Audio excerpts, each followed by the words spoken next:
प्यारे विद्यार्थियों, साथियों, आज हम बात करेंगे राजनीतिक संस्कृति के आधार, जो कि प्रत्येक प्रतियोगिता परीक्षा की दृष्टि से बहुत ही महत्वपूर्ण है।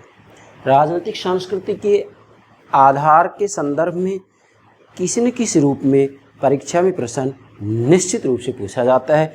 इसी बात को ध्यान में रखते हुए मैं आपको राजनीतिक संस्कृति के कौन कौन से आधार हैं इसको ठीक तरीके से समझाऊंगा। सर्वप्रथम मेरे प्राणों से प्यारे विद्यार्थियों, आप हमारे YouTube चैनल को सब्सक्राइब अवश्य कीजिएगा, जिससे प्रतिदिन जो हम वीडियो क्लासेज अपलोड करते हैं उसकी सूचना आपको प्राप्त हो सके। इसी के साथ में आप अपनी मित्र मंडली के जो विद्यार्थी हैं, आपके जो साथी हैं, उनको भी हमारी वीडियो के बारे में अवगत कराइएगा। इसके लिए उनके पास हमारी वीडियो को शेयर निश्चित रूप से कीजिएगा। Thank you very much. अब देखो, राजनीतिक संस्कृति के आधार लेंगे आज हम। भाई, राजनीतिक संस्कृति के ऊपर हमने इसका अर्थ, परिभाषा, लक्षण, इसके नियामक, इसी के साथ में इसके आयाम, प्रकार, इन सब के ऊपर अलग से वीडियो अपलोड कर दी है। आप हमारी प्लेलिस्ट में देखिएगा। देखो, राजनीतिक संस्कृति की अवधारणा या उपागम सभी प्रकार की प्रतियोगिता परीक्षाओं में किसी न किसी रूप में अवश्य पूछा जाता है। मतलब राजनीति विज्ञान के संदर्भ में आप किसी भी प्रतियोगिता परीक्षा की तैयारी कर रहे हैं तो निश्चित रूप से राजनीतिक संस्कृति पाठ्यक्रम में होगा ही होगा। चलिए, अब देखो भाई, यहाँ मैंने आपके लिए ये डायग्राम तैयार किया है जिससे कि आप राजनीतिक संस्कृति के आधार को ठीक से समझ सकें। मेरे प्यारे विद्यार्थियों, वैसे तो आप तो इसको रट लेंगे कि राजनीतिक संस्कृति के 5 आधार होते हैं। बिल्कुल ठीक है, 5 आधार बताए विद्वानों ने, है ना। लेकिन ये 5 आधार मैं इस रूप में समझाऊंगा कि आप कभी भूल ही नहीं पाएंगे, और इनके ऊपर किसी भी रूप में प्रश्न पूछें आपको कोई परेशानी नहीं आएगी। परंतु मेरे प्राणों से प्यारे विद्यार्थियों, मैं जिस रूप में आपको समझाता हूँ उस रूप में समझिएगा, और आप हमारी वीडियो को लास्ट तक देखें। यदि आपने 2, 4, 5 मिनट, 10 मिनट देख लिया तो उससे आप निष्कर्ष तक नहीं पहुंचेंगे। ठीक है। देखो, वास्तव में जब हम पूरी दुनिया की राजनीतिक व्यवस्थाओं का विश्लेषण करते हैं तो हम ये पाते हैं क्या कि सभी देशों की राजनीतिक संस्कृतियां अलग अलग प्रकार की पाई जाती हैं। हाँ, कुछ देशों की राजनीतिक संस्कृतियां एक समान भी हो सकती हैं, मगर ऐसा होता क्यों है कि सभी देशों की राजनीतिक संस्कृतियां अलग अलग हैं या कुछ देशों की राजनीतिक संस्कृतियां एक जैसी भी हो सकती हैं? इसका कारण क्या है भाई? वास्तव में राजनीतिक संस्कृति की जो प्रकृति अलग अलग प्रकार की होती है या कुछ देशों में एक जैसी होती है, इसका मुख्य कारण होता है राजनीतिक संस्कृति के आधारों में अंतर होने के कारण। मतलब राजनीतिक संस्कृति के जो आधार होते हैं उन आधारों के अलग अलग होने के कारण वास्तव में सभी देशों की राजनीतिक संस्कृतियां अलग अलग प्रकृति की बन जाती हैं या कुछ देशों की राजनीतिक संस्कृति की प्रकृति एक जैसी हो जाती है। हैं? किसके कारण?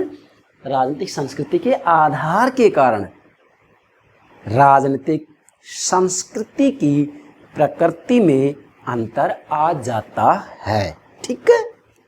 अब देखो, यहाँ मैंने आपके लिए नोट किया है, ये 5 आधार हैं राजनीतिक संस्कृति के। मैं इनको क्रम से समझाऊंगा, परंतु उससे पहले आप ये डायग्राम समझें। 5 आधार हो गए। कौन कौन से? ऐतिहासिक आधार, दूसरा भौगोलिक आधार है, तीसरा सामाजिक आर्थिक संरचना का आधार है, उसके बाद में चौथा समाज की सामान्य संस्कृति का आधार है, 5वां विचारधाराओं का आधार है। आप चाहें तो यहाँ पर क्रम से इन 5 आधारों को नोट कर सकते हैं। ठीक है, यहाँ मैंने ये नोट कर दिए हैं। ठीक, क्रम से नोट करना है इसी तरीके से। अब देखो भाई, वास्तव में किसी भी देश के अंतर्गत जब हम राजनीतिक संस्कृति का अध्ययन करना चाहते हैं तो वहाँ सबसे पहले ये देखेंगे कि राजनीतिक संस्कृति के जो 5 आधार हैं, देखो ये 5 आधार एक दूसरे से कटे हुए नहीं हैं, ये 5 आधार वास्तव में एक दूसरे से जुड़े हुए हैं। मैं क्या कह रहा हूँ, एक दूसरे से जुड़ी हुई। ये नहीं है कि आप ऐतिहासिक आधार ले किसी देश की राजनीतिक संस्कृति समझ जाएंगे या आपने विचारधारा का आधार ले लिया, नहीं। इन सभी आधारों का वास्तविक रूप में राजनीतिक संस्कृति के निर्माण में या उसकी प्रकृति ऐसी या वैसी अलग अलग प्रकार की क्यों है, इसके निर्माण में इन पांचों आधारों का योगदान होता है। तो यहाँ मैंने लिखा है 5 आधार, उसके बाद में प्रकृति, नेचर। मतलब किसी भी देश की राजनीतिक संस्कृति की जो प्रकृति होती है वह प्रकृति कुछ देशों की एक जैसी भी हो सकती है। बाकी हम देखते हैं ज़्यादातर स्थितियों में यही आता है कि सभी देशों की राजनीतिक संस्कृतियां अलग अलग प्रकार की होती हैं। अलग अलग प्रकार की राजनीतिक संस्कृति होने का कारण होता है उनके जो राजनीतिक संस्कृति के आधार होते हैं, ये आधारों में भिन्नता होने के कारण। तो मतलब राजनीतिक संस्कृति के 5 जो आधार बता रहे हैं, इन आधारों के आधार पर ही वास्तविक रूप में राजनीतिक संस्कृति की प्रकृति अलग अलग या एक जैसी हुआ करती है। अब देखो, ये तो हो गया इसके 5 आधार की बात। अब इधर क्या है भाई, आप राजनीतिक संस्कृति का आधार को तब तक नहीं समझ सकते हैं जब तक आपको ये नहीं मालूम कि राजनीतिक संस्कृति है क्या। What is political culture, what do you means by political culture. Yes, हालांकि इसके लिए हमने अलग से वीडियो अपलोड कर दिया है, राजनीतिक संस्कृति किसे कहते हैं, विद्वानों ने क्या परिभाषाएं दी हैं। लेकिन चूंकि हम इसके जो ये आधार है इसके साथ जोड़ रहे हैं आज इस बात को। अब देखिएगा, यहाँ इसका पहले मैं सामान्य अर्थ बता रहा हूँ। राजनीतिक संस्कृति किसे कहेंगे, नोट कीजिएगा आप। राजनीतिक संस्कृति का सीधा सा मतलब होता है क्या कि राजनीति के बारे में, हैं, सरकार के बारे में, यस, राजनीतिक व्यवस्था के बारे में, पॉलिटिकल सिस्टम, राजनीतिक व्यवस्था के बारे में, जनता के क्या विचार हैं, जनता की क्या आस्थाएं हैं, जनता की क्या भावनाएं हैं, जनता की क्या धारणाएं हैं, जनता के क्या मूल्य हैं, जनता के क्या रुख हैं, जनता की क्या मनोवृत्ति है, जनता के क्या रुझान हैं। यही राजनीतिक संस्कृति कहलाता है। यस, अब ये मैंने यहाँ नोट कर दिया, देखिएगा। जनता, जनता, इधर विचार, आस्थाएं, धारणाएं, अभिवृत्तियां, भावनाएं, मनोवृत्तियां, मूल्य, रूख। ध्यान दे, मूल्य, रूख, मनोवृत्तियां, ठीक है। अब ये इसका मतलब क्या है कि सरकार, राजनीति, राजनीतिक व्यवस्था के बारे में जनता के क्या विचार, आस्थाएं, भावनाएं, मनोवृत्तियां, मूल्य, रूख हैं, वो ही राजनीतिक संस्कृति कहलाता है। यस, तो मैंने क्या लिखा है यहाँ, जनता, यहाँ विचार, ये क्रम से सारे हो जाएंगे। जनता के राजनीति के बारे में क्या विचार हैं, जनता के राजनीति के बारे में जो विचार होते हैं वही राजनीतिक संस्कृति कहलाता है। यहाँ मैंने लिखा है जनता, फिर यहाँ विचार प्लस, मतलब विचार राजनीति के साथ में जब जुड़ जाते हैं, जनता के जो विचार होते हैं राजनीति के बारे में बराबर बराबर, वही राजनीतिक संस्कृति है। मतलब राजनीति के साथ जनता के जो विचार होते हैं, जनता के जो विचार जुड़ जाते हैं, या जनता के राजनीति के बारे में क्या विचार, उनकी क्या सोच है, वही राजनीतिक संस्कृति है। मैं एक उदाहरण देता हूँ। जैसे आज हम देखते हैं, जब मैं स्नातकोत्तर स्तर के विद्यार्थियों को पढ़ा रहा होता हूँ तो अक्सर विद्यार्थी मुझे एक ही बात कहते हैं कि सर, राजनीति तो अपराधियों के अंतिम शरणस्थल ही है। यस, लेकिन ये विचार है, मतलब राजनीति के बारे में इनकी जो मनोवृत्तियां हैं, जो विचार हैं, वो नकारात्मक हैं। अच्छा, ब्रिटेन के अंतर्गत हम देखते हैं कि वहाँ जनसाधारण, विद्यार्थी की बात है, लेकिन जनसाधारण भी राजनीति के बारे में कहता है कि राजनीति अपराधियों के अंतिम शरणस्थल ही नहीं है, बल्कि राजनीति तो देश सेवा का माध्यम है। यस, ये तो संघर्षों का समाधान करने की कला है। यस, ये माना जाता है। तो विचार में अंतर आ गया। ब्रिटेन में क्या कहा जा रहा है, कैसे विचार हैं, भारत में कैसे विचार हैं। मैं भारत के बारे में अक्सर सुनता हूँ कि सारे राजनेता है ना घोटालेबाज हैं, विचार ही तो हो गया राजनीति के बारे में। तो राजनीति के बारे में जो विचार है वो राजनीतिक संस्कृति है। इसी के साथ में हम यहाँ ये भी देखते हैं कि वास्तविक रूप में जनसाधारण जब चुनाव होते हैं उस समय कहते हैं कि अरे हम मत देंगे तो ठीक, नहीं देंगे तो ठीक, क्या फ़र्क पड़ जाएगा, ये कौन सा हमें खाने के लिए दे देंगे, हमें तो मेहनत करना है, परिश्रम करना है। ये विचार ही तो हो गए। जबकि ब्रिटेन के अंतर्गत देखिएगा, अमेरिका के अंतर्गत देखिएगा, ऐसे विचार नहीं हैं। तो जनता के राजनीति के बारे में क्या विचार हैं, जो विचार होते हैं वही राजनीतिक संस्कृति कहलाते हैं। यस, अब देखो, किसी भी देश की जो राजनीतिक संस्कृति होती है, राजनीतिक संस्कृति होती है, ठीक है, इसकी प्रकृति इन 5 आधारों पर निर्भर करेगी, परंतु इसके साथ में जनता के राजनीति के बारे में जो विचार हैं, ध्यान दें, जनता के राजनीति के बारे में जो विचार हैं वास्तव में उन विचारों को क्या कहते हैं? राजनीतिक संस्कृति कहते हैं। परंतु यहाँ मैंने नोट किया समाजीकरण। अब देखिएगा, किसी देश की राजनीतिक संस्कृति यदि नकारात्मक है, जैसे हमारे भारत में विशेषकर कि भाई सारे नेता भ्रष्ट हैं, राजनीति तो अपराधियों की अंतिम शरणस्थली, राजनीति अपराधियों का अड्डा है, ऐसे विचार हैं। भाई अगर हम चाहें ना तो राजनीतिक संस्कृति की प्रकृति को बदल सकते हैं। ये 5 आधार भी पीछे हट जाएंगे।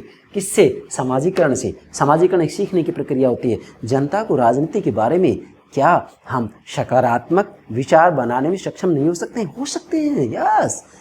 बचपन से ही परिवार में ही राजनीति के बारे में सकारात्मक विचार रखें। परिवार के बाद में क्या आता है? शैक्षणिक संस्थान आते हैं। शैक्षणिक संस्थानों में सकारात्मक माहौल होना चाहिए। इसके बाद में वास्तविक रूप में जो समाचार पत्र मतलब जनसंपर्क के माध्यम होते हैं इनमें भी वास्तविक रूप में सकारात्मक बातें ही प्रकाशित की जानी चाहिए। राजनीति के बारे में सकारात्मक भाषण ही दिए जाने चाहिए।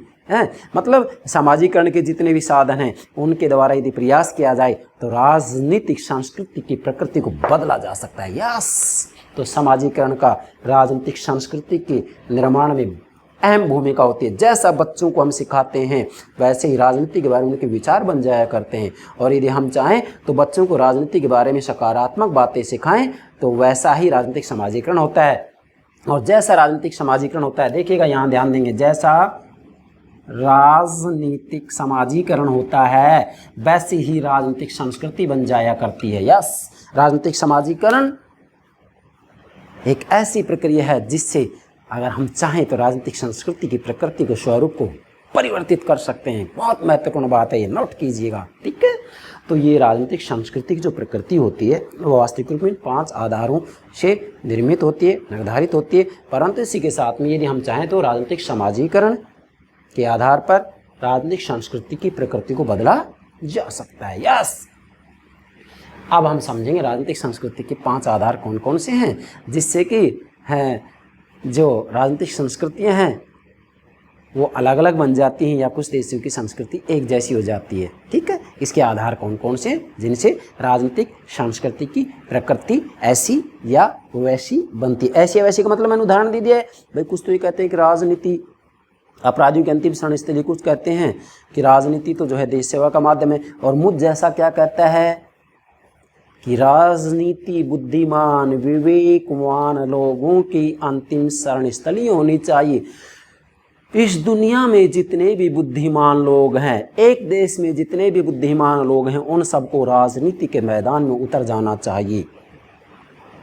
यदि राजनीति बुद्धिमान लोगों के हाथों में होगी तो देश का हित ही होगा, और राजनीति अकल के अंधे लोगों के हाथों में होगी तो दिक्कत होगी। तो हमें तो ये विचार बनाने हैं, ये नहीं कि राजनीति अपराधी की अंतिम शरणस्थली की राजनीति में तो सारे अपराधी चले जाते हैं। नहीं नहीं नहीं नहीं नहीं, वास्तव में तो राजनीति में जितने बुद्धिमान लोग हैं वही जाने चाहिए और वही जाते हैं। ऐसे विचार बनाने चाहिए हमें। हमारे विद्यार्थियों की बात सिखाई जानी चाहिए, परिवार में बच्चों को ये बातें सिखाई जानी चाहिए, मित्र मंडली में ये बातें सिखाई जानी चाहिए। और इसी के साथ में वास्तविक रूप में जो जनसंपर्क के माध्यम रेडियो, टेलीविजन, दूरदर्शन, इनके द्वारा ऐसी बातों का प्रचार किया जाना चाहिए। राजनीति के बारे में सकारात्मक विचार बनाए जाने चाहिए। अगर ऐसा किया जा सकता है तो राजनीतिक संस्कृति का वास्तविक रूप में जो नकारात्मक रूप है या जो जनता के राजनीति के बारे में नकारात्मक विचार हैं वो बदले जा सकते हैं, और उस देश की राजनीतिक संस्कृति वास्तव में सहभागी राजनीतिक संस्कृति हो जाएगी। वह राजनीतिक संस्कृति श्रेष्ठ राजनीतिक संस्कृति बन जाएगी। यस, नंबर 1 यहाँ नोट करेंगे, राजनीतिक संस्कृति के आधार। क्या लिखा मैंने? राजनीतिक संस्कृति प्रकृति के आधार। मतलब राजनीतिक संस्कृति की जो प्रकृति निर्धारित होती है 5 आधारों से होती है। 5 आधार कौन से? ऐतिहासिक आधार। भाई किसी भी देश की राजनीतिक संस्कृति को यदि आप ठीक से समझना चाहते हैं कि वहाँ की राजनीतिक संस्कृति ऐसी या वैसी क्यों है, भाई मैंने आपको कहा ना कि कुछ देशों की राजनीतिक संस्कृति एक जैसी होती है, कुछ देशों की राजनीतिक संस्कृति अलग अलग होती है। तो ऐसी संस्कृति अलग अलग प्रकार की क्यों बनी, एक जैसी क्यों बनी? तो इसका पहला आधार है ऐतिहासिक आधार। किसी भी देश की राजनीतिक संस्कृति को समझना होगा तो उसके इतिहास को भी समझना होगा। क्यों? ऐतिहासिक घटनाओं, ऐतिहासिक परिस्थितियों का वास्तविक रूप में जनता के राजनीति के बारे में जो विचार होते हैं उन विचारों को निर्मित करने में महत्वपूर्ण भूमिका होती है। किसकी? ऐतिहासिक घटनाओं की, ऐतिहासिक परिस्थितियों की। जनता के राजनीति के बारे में क्या विचार होंगे, इसका निर्माण करने में इतिहास की अहम भूमिका होती है। यस, कैसे?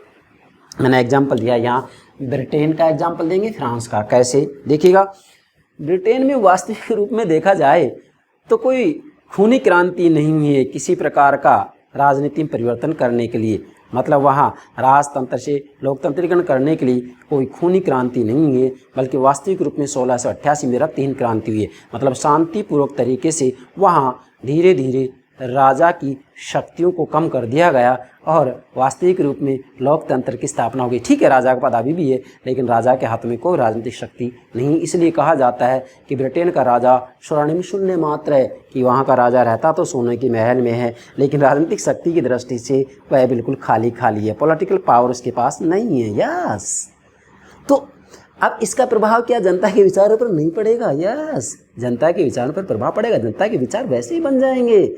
जनता वास्तविक रूप में क्रांति को पसंद ही नहीं करेगी फिर। अब देखिएगा दूसरा उदाहरण, फ्रांस। फ्रांस में 1789 ईस्वी में क्रांति होती है और 1789 में फ्रांस का संविधान बनाया गया है। 1791 में संविधान बदल जाता है और जो 1998 में 5वां गणतंत्र लागू किया गया। भाई, तब तक आए दिन वहाँ राजनीति में अस्थायित्व बना हुआ था। इसका कारण क्या है? इसका कारण ये कि वास्तविक रूप में वहाँ रक्तपूर्ण क्रांति हुई थी और फ्रांस की क्रांति में जो नारा लगाया गया था स्वतंत्रता, समानता और बंधुता का, इसका प्रभाव क्या अन्य देशों पर नहीं पड़ा? इसका प्रभाव अन्य देशों पर भी पड़ा है। अन्य देशों के संविधानों का जब निर्माण किया गया तो किसी न किसी रूप में इस आदर्श को स्वीकार किया गया है। हमारे भारत में भी इसको किसी न किसी रूप में स्वीकार किया गया है। तो कहने का मतलब ये होगा कि वास्तविक रूप में ब्रिटेन की जो ऐतिहासिक घटनाएं परिस्थितियाँ थी वो अलग हैं और फ्रांस की ऐतिहासिक घटनाएं परिस्थितियाँ अलग हैं। तो इनके अनुरूप ही फ्रांस की जो राजनीतिक संस्कृति वो अलग है और यहाँ ब्रिटेन की जो राजनीतिक संस्कृति है वो अलग है। मतलब ब्रिटेन और फ्रांस की राजनीतिक संस्कृति अलग अलग है। जनता की राजनीति के बारे में विचार अलग अलग है। क्यों है? क्योंकि ऐतिहासिक घटनाएं परिस्थितियां अलग अलग थी। यस, यही क्या कहलाता है? ऐतिहासिक आधार। और एग्जांपल दे रहा हूँ, भारत और श्रीलंका का नोट कीजिएगा, बहुत महत्वपूर्ण बात बता रहा हूँ मैं। भारत का एग्जांपल ले। भारत में वास्तव में स्वतंत्रता प्राप्ति के लिए हमने कितना लंबा संघर्ष किया है। यहाँ जो राष्ट्रीय आंदोलन हुआ, वास्तविक रूप में क्या इस आंदोलन से यहाँ की जनता के विचार नहीं बदले हैं? बदले हैं। अर्थात भारत ने आज़ादी की प्राप्ति के लिए लंबे समय तक संघर्ष किया और इस घटना का प्रभाव जनता के विचारों पर पड़ा था और इसी से हमारी राजनीतिक संस्कृति निर्मित हुई है। यस, जबकि श्रीलंका को देखिएगा आप, श्रीलंका में कोई राष्ट्रीय आंदोलन नहीं हुआ। भारत में बहुत लंबे समय तक संघर्ष किया है हमने आज़ादी के लिए। श्रीलंका में कोई राष्ट्रीय आंदोलन नहीं हुआ। एक ही दिन में उनको आसानी से, सरलता से 4 फरवरी 1948 को स्वतंत्रता दे दी गई है। भाई, भारत कब स्वतंत्र हुआ सर्वविदित है, मुझे बताने की जरूरत नहीं है कब हुआ है। 15 अगस्त 1947 को, सबको मालूम है, क्या बताऊंगा मैं। लेकिन श्रीलंका को 4 फरवरी 1948 को एकाएक आज़ादी दे दी गई। आप बताइए मुझे, भारत को आज़ादी लेने के लिए कितना संघर्ष करना पड़ा है, जबकि श्रीलंका को अनायास आज़ादी मिल जाती है। इसलिए यहाँ भारत में जनता के राजनीति के बारे में विचार अलग बन जाते हैं, श्रीलंका में राजनीति के बारे में जनता के विचार अलग बन जाते हैं। यस, यही है ऐतिहासिक आधार। समझे? मतलब वास्तव में जनता के राजनीति के बारे में क्या विचार होंगे, इसका निर्धारण ऐतिहासिक घटनाएं और परिस्थितियां करती हैं। इसी को कहते हैं ऐतिहासिक आधार। तो राजनीतिक संस्कृति की प्रकृति अलग अलग हुई या नहीं? ब्रिटेन में अलग है, फ्रांस में अलग होगी, भारत में अलग होगी, श्रीलंका में अलग होगी, और भी कितने देशों को उदाहरण दे सकते हैं, परंतु मैं आशा करता हूँ आप समझ गए होंगे। दूसरा जो इसका राजनीतिक संस्कृति प्रकृति का आधार है वह है भौगोलिक आधार। आप देखिएगा किसी भी देश की राजनीतिक संस्कृति की प्रकृति अलग अलग क्यों होती है, या कुछ देशों की प्रकृति एक जैसी क्यों हो जाती है, इसका दूसरा जो आधार है वो है भौगोलिक आधार। क्या? भौगोलिक आधार। भौगोलिक आधार को कैसे समझेंगे? अब ध्यान दें, मैं ब्रिटेन का एग्जाम्पल दे रहा हूँ, दूसरी तरफ यहाँ भारत का एग्जाम्पल लेंगे। देखिएगा, ब्रिटेन एक द्वीप है। क्या है? ब्रिटेन एक द्वीप है, और यहाँ वास्तविक रूप में ये द्वीपीय अलगाव ने, ये द्वीपित है, द्वीपीय अलगाव ने आक्रमणों से सुरक्षित रखा ब्रिटेन को। मतलब ब्रिटेन को बाहरी आक्रमणों से इतना उलझना नहीं पड़ा। तो मुझे बताइए, जनता के राजनीतिक बारे में जो विचार बनेंगे वो अलग प्रकार के होंगे या नहीं? भाई कोई देश तो ऐसा है जिसे बाहरी आक्रमणों का लगातार सामना करना पड़े, कोई देश ऐसा है जिसे बाहरी आक्रमणों से बिल्कुल सुरक्षा है। तो जनता के विचार अलग अलग होंगे या नहीं? अलग अलग बनेंगे। अब भारत देखिएगा, भारत एक उपमहाद्वीप है कि नहीं? अब वास्तविक रूप में भारत की जो भौगोलिक स्थिति है वो ऐसी है कि इसे चारों तरफ से बाहरी देशों से आक्रमणों का, सीमा विवाद का सामना करना पड़ता है। इसी के साथ में भारत से अलग होकर के पाकिस्तान का निर्माण होता है, परंतु पाकिस्तान की भी जो भौगोलिक स्थिति थी वो अलग अलग थी। पूर्वी पाकिस्तान और पश्चिम पाकिस्तान इतनी दूरी पर थे कि वास्तविक रूप में इन दोनों में एकजुटता हो ही नहीं सकती थी, और इसका परिणाम क्या हुआ? पाकिस्तान के दो टुकड़े हुए, पाकिस्तान और बांग्लादेश। हुआ कि नहीं? किसके कारण? भौगोलिक स्थिति के कारण। तो वास्तविक रूप में आप देखिएगा, यहाँ ब्रिटेन की राजनीतिक संस्कृति अलग बन जाती है भौगोलिक स्थिति के कारण, और भारत की राजनीतिक संस्कृति अलग बन जाती है, और पाकिस्तान और बांग्लादेश की स्थिति अलग होने के कारण उनकी संस्कृति अलग बन जाती है। यस, तो वास्तविक रूप में भौगोलिक आधार भी राजनीतिक संस्कृति की प्रकृति का आधार है कि इसकी प्रकृति कैसी होगी। तीसरा है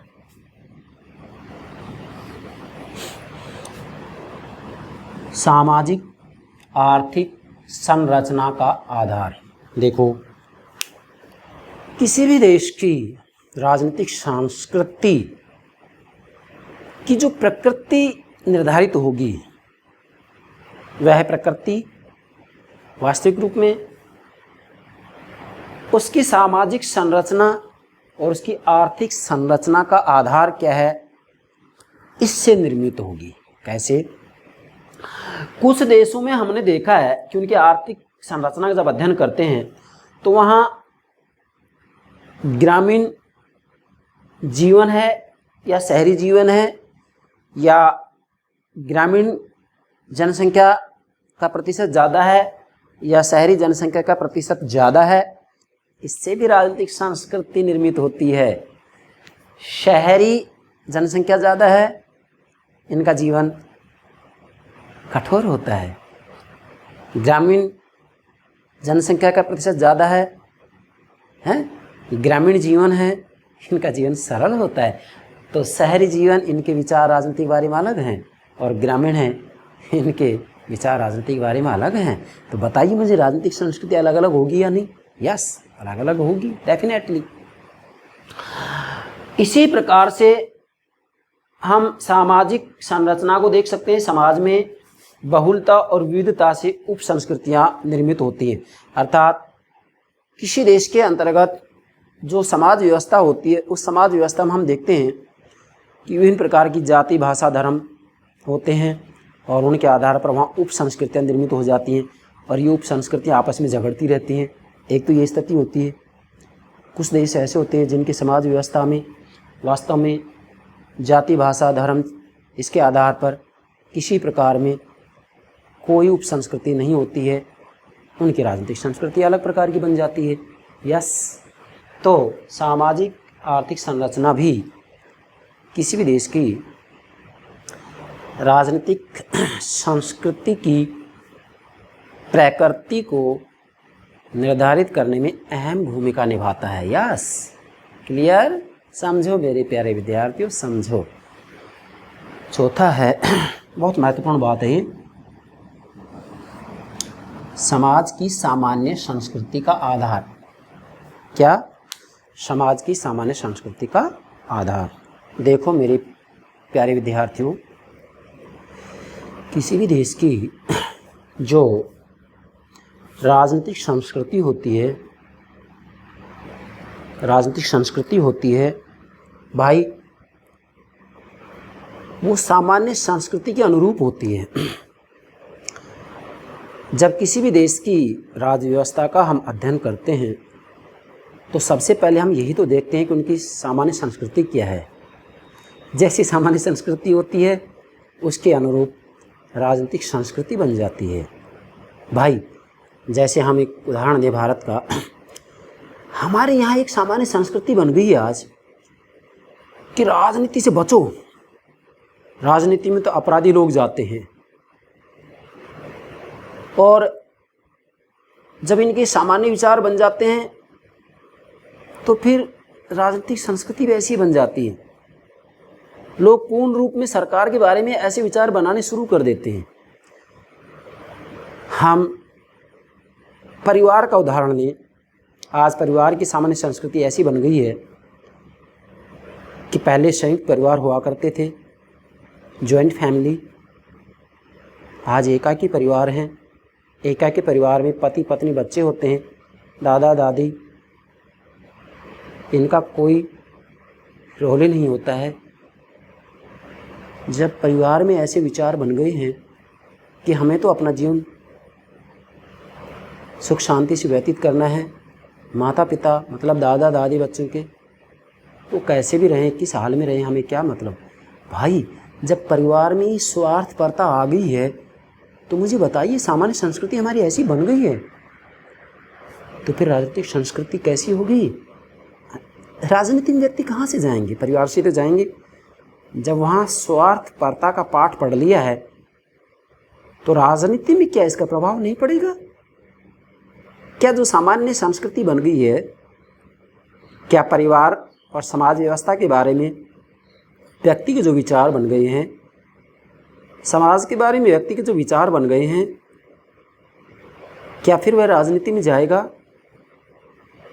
तो उसके आधार पर उसके राजनीतिक विचार नहीं बनेंगे? बनेंगे। तो सामान्य संस्कृति से ही राजनीतिक संस्कृति निर्मित होती है। व्यक्ति के समाज के बारे में जैसे विचार होते हैं उसके अनुरूप ही राजनीतिक संस्कृति भी बन जाती है। उसके राजनीति के बारे में भी ऐसे विचार बन जाते हैं। हाँ, ये बात सत्य है कि अगर हम चाहें तो राजनीतिक समाजीकरण से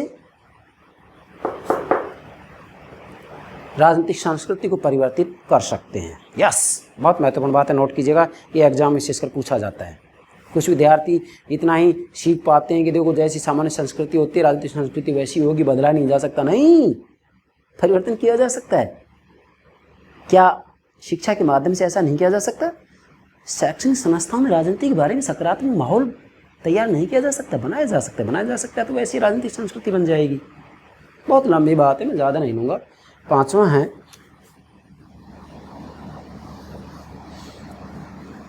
विचारधाराओं का आधार। यस, विचारधाराओं का आधार। किसी भी देश की राजनीतिक संस्कृति की जो प्रकृति बनती है उसका आधार विचारधाराएं भी होती हैं।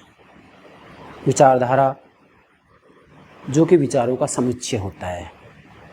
राजनीतिक विचारधारा जो कि राजनीतिक विचारों का समुच्चय होता है, जिसमें व्यक्ति और राज्य के पारस्परिक संबंध कैसे होंगे, व्यक्ति के क्या अधिकार होंगे, राज्य के क्या कर्तव्य होंगे, व्यक्ति और राज्य के क्या पारस्परिक संबंध होंगे, राज्य में जो राज्य का चौथा तत्व सरकार है, सरकार के 3 अंगों के आपसी संबंध क्या होंगे, इन सब का उल्लेख किया जाता है। इन सभी का जो समुच्चय होता है वही राजनीतिक विचारधारा कहलाता है। तो राजनीतिक विचारधारा से भी किसी भी देश की राजनीतिक संस्कृति की प्रकृति निर्धारित होती है। यस, अब मैंने यहाँ एग्जाम्पल दिया है। 1848 से पहले विचारधाराएं तो थी अनेकों प्रकार की, लेकिन इन विचारधाराओं में गंभीर मतभेद नहीं था पूरी दुनिया में।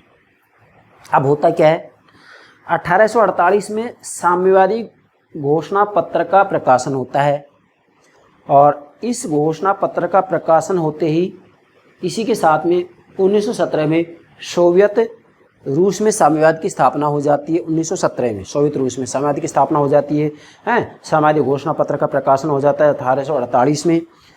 ये जैसे ही इसकी स्थापना होती है वैसे ही वास्तविक रूप में इसकी पूंजीवादी विचारधारा से टक्कर होती है। और टक्कर होती थी अलग अलग देशों में अलग अलग प्रकार की राजनीतिक संस्कृति बन जाती है और जो साम्यवादी विचारधारा के समर्थक हैं उनमें एक जैसी संस्कृति बन जाती है, पूंजीवादी विचारधारा के समर्थक हैं उनमें एक जैसी संस्कृति बन जाती है, राजनीतिक संस्कृति बन जाती है। इसी के साथ में वास्तविक रूप में प्रथम विश्व युद्ध से द्वितीय विश्व युद्ध के बीच में वास्तविक रूप में फासिज्म और नाजीज्म मतलब नाजीवाद और फांसीवाद जैसी विचारधाराएं भी उभर कर सामने आती हैं। तो इनके द्वारा भी वास्तविक रूप में इटली और जर्मनी में लोगों के राजनीतिक विचारों को परिवर्तित किया गया। मतलब इन्होंने भी बहुत सीमा तक वहाँ राजनीतिक संस्कृति को बदला था। इसी के साथ में जो गुटनिरपेक्ष राज्य हैं इनका जो समाजवादी नारा दिया गया था इनके द्वारा वास्तविक रूप में इससे भी इन देशों की राजनीतिक संस्कृति निर्मित होती है। और इसी के साथ में माओवाद का चीन में जो प्रचार किया गया वास्तविक रूप में इसका भी चीन की राजनीतिक संस्कृति की प्रकृति को निर्धारित करने में महत्वपूर्ण योगदान रहा। कहने का भावार्थ ये है कि जो विभिन्न प्रकार की विचारधाराएं होती हैं, किस देश में कौन सी विचारधारा है, राजनीतिक विचारधारा, पॉलिटिकल आइडियोलॉजी कौन सी विचारधारा है, उस विचारधारा से भी पांचवा नंबर, उस विचारधारा से भी राजनीतिक संस्कृति की प्रकृति निर्धारित होती है। ये हो गए राजनीतिक संस्कृति के 5 आधार। एग्जाम में किसी भी रूप में प्रश्न पूछें मेरे प्यारे विद्यार्थियों, यदि इस रूप में आपने 5 आधार समझ लिए हैं आपका प्रश्न गलत नहीं हो सकता। मेरे प्यारे विद्यार्थियों, मैं प्रतिदिन जो वीडियो अपलोड करता हूँ यहाँ मैं एक हित को ध्यान में रखते हुए ये वीडियो अपलोड नहीं करता हूँ। मैं यहाँ एक प्रकार से रूसों के शब्दों में कहूँ तो सामान्य हित को ध्यान में रखते हुए प्रतिदिन वीडियो अपलोड करता हूँ। इसका मतलब चाहे स्नातक स्तर के विद्यार्थी हों, स्नातकोत्तर स्तर के विद्यार्थी हों, यूपीएससी की तैयारी कर रहे विद्यार्थी हों, इसी के साथ में UGC net, college lecturer, school lecturer, अन्य जितनी भी राजनीति विज्ञान से संबंधित जो प्रतियोगिता परीक्षाएं हैं, कोई भी प्रतियोगिता परीक्षा क्यों ना हो, मैं सभी को ध्यान में रखते हुए ये वीडियो अपलोड करता हूँ। मेरा मकसद केवल ये नहीं है कि 15-20 प्रश्न प्रतिदिन आपको मैं बहुविकल्पी रूप में बता दूं और ये कहूँ कि बस इनको आप कंठस्थ कर लो, आप जो है अधिकारी बन जाएंगे, हैं गवर्नमेंट सर्वेंट बन जाएंगे। नहीं बनेंगे, वो तो अच्छी बात है, लेकिन मैं आपको राजनीति विज्ञान के पाठ्यक्रम को समग्र रूप में समझाऊंगा।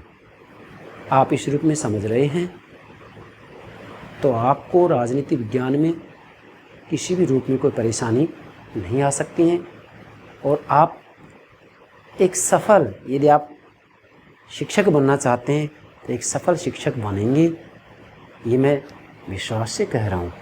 और आप प्रशासनिक सेवा में जाना चाह रहे हैं तो निश्चित रूप से ये सारी बातें सीखने के बाद में वहाँ आप बहुत अच्छे से कार्य करेंगे।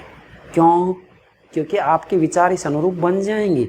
मैं प्रत्येक वीडियो में एक ना एक दो सकारात्मक विचार ऐसा छोड़ता हूँ जिसका प्रभाव मेरे प्राणों से प्यारे विद्यार्थियों पर पड़े वो उस विचार से प्रभावित हों, उनके विचार सकारात्मक बने, वो किसी भी पद पर सुशोभित हों, सकारात्मक रूप में कार्य करें। यही मेरा लक्ष्य है, यही मेरा उद्देश्य है, यही मेरा गंतव्य है। Thank you very much. Thank you very much.